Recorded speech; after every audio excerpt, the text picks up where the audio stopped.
Welcome back, and it's my pleasure to welcome in Tarla Gasque, the head coach of the MC women's basketball team. Tarla, thanks so much for stopping by. You're welcome. Thank you for inviting me.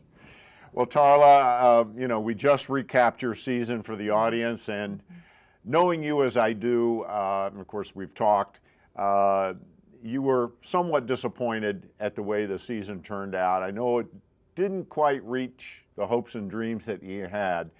But now that you've had a week or so to sit back and reflect and look at things, what are some of the conclusions that you come to from this season? Well, I think this season, let's say, is one where we learned a lot of lessons. We started out as a very young team. Out of the 15 players we started with, 11 were freshmen. And then one of the sophomores was actually a new player transferring from school.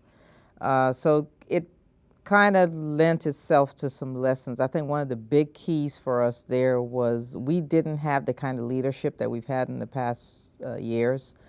Not that they didn't try. The captains tried, but I think sometimes they have to learn what leadership is. It's not just taking everybody through the drills. There's certain things you have to do on the court. And I just think that was lacking. So as a result, you got, when you want a leader should be an extension of the coach. Your captain should be an extension of the coach on the court. They should be able to rally people together, kind of get them to do stuff. And we just didn't have that. And when you got young players that are playing at a faster pace, concerned about their game, they don't have anybody on the court to focus them, then that's an issue. I mean, one of the things that the coaching staff that we're going to take from this, we're going to learn some lessons also, is we need to figure out strategies, ways to figure out who the true leaders are on the team, who on the team they'll rally around. We'll do that through different drills and different things just to see what happens. Also teaching them what a leader is. They need to know what is expected and what we expect a leader to do so that we don't run into the same situation with a bunch of talented players, but really nobody understanding what they need to do on the court. Well, it was really an odd season. Mm-hmm. It was as we talked about in the story we did earlier. It was a season of streaks, up for a while, down for a while, up for a while.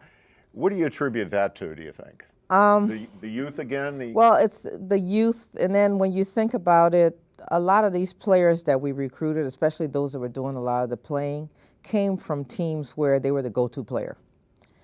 Then they got on a team where they had to play with other players, and I don't think they really, and I found out over time, I didn't know about shoot or give it to this person because, they could shoot too. And, so there was the indecision, and some of that you saw in the turnovers because instead of shooting the ball, they would try to pass it when really it wasn't a good pass because they had to get used to playing with other players that were just as good, if not better than they were.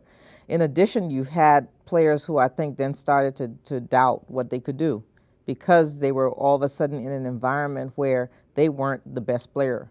So, okay, maybe she can do it better. So we ran into a lot of that, and I think as the season went on and they started learning more and more about one another, then it got better. So, we that's why we started taking that, Oh, you had that 7-game winning streak there. Because all of a sudden it's like, we can do it. We can play as a team. Everybody's expected to do certain things. They understood what their role was more and started not doubting themselves as much. And I think so we ended up seeing, with some role changes, we ended up seeing a better end to the season. Absolutely, much more consistent. Yes. And, like we said, you're disappointed, yeah, but you're 19-11. Right. You won your third straight Region 20. Right. You came within one game of national, so it's not a hang your head season. No, not at all. I mean, we're even third in a conference where we play mostly Division I and Division II teams. Absolutely. So I really am not hanging my head. I think I've learned a lot. And it's interesting. We have the meetings with the students afterwards, and so many of them came in there, Coach, we're sorry. We should have done this and so forth. And the plus I have is I got them to say, okay, so next year you know what you need to do. So next year is unfinished business. So at least I got these players, a lot of players returning. So I'm, while I was disappointed, hey, it could be a whole lot worse. Well, that's good. And already I can see you formulating a a strategy for next year, unfinished business with a bunch of players, hopefully a bunch of players coming back. Is it looking good for that? Actually, yeah. What we do at the end of the season, we have closeout meetings with the student athletes. So we bring each one of them in, whether they're continuing or graduating or moving on. We had a few of the freshmen that actually were second year players at Montgomery College, so they're graduating and moving on. But we talk to them to get their feedback on how the season went. What are the things that they think that we need to work on academically and on the court? And based on those meetings, I know for sure I'm going to have 8 players returning, 4 of them starters, and potentially getting Deja back from a couple of years ago, who is definitely a starter. Oh, yeah. So that's I'm looking forward to next season because they know what I need, they know what I want, they understand the program, they know what's expected of them. A lot of them are going to be around here in summer school over the summer because they're trying to make sure they graduate, which is one of my goals for the team. I want them to graduate after 2 years with the AA. So it should be nice.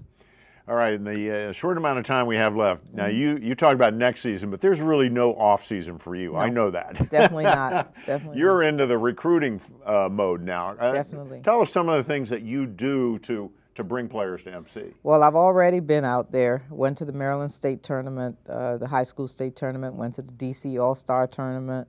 Got to watch a lot of players. I look at those players who either didn't qualify, or those who want to stay closer to home for varying reasons, or even the cost of college. Because if you're not getting a full scholarship somewhere, colleges now cost, even the Division III costs $50,000 a year to go to, compared to about $5,000 at Montgomery College. So I pretty much talk to those students, talk to their parents, get them in here, get them to see the school, get them to talk about the program. And that's how we kind of get them to select Montgomery College and come here. And at this point, I'm looking at, there are 3 I'm pretty sure are coming that are going to have a huge impact on the program. Wonderful, wonderful. Well, again, thanks so much for coming by. Congratulations on a really fine year. There are a lot of teams that would trade the year they had for what you guys had. So thank you. It was great working with you as always, and good luck with the recruiting. Thank you. And stick with us because we'll be right back with a look at the season turned in by MC's men's basketball team. You're watching the Raptor Report.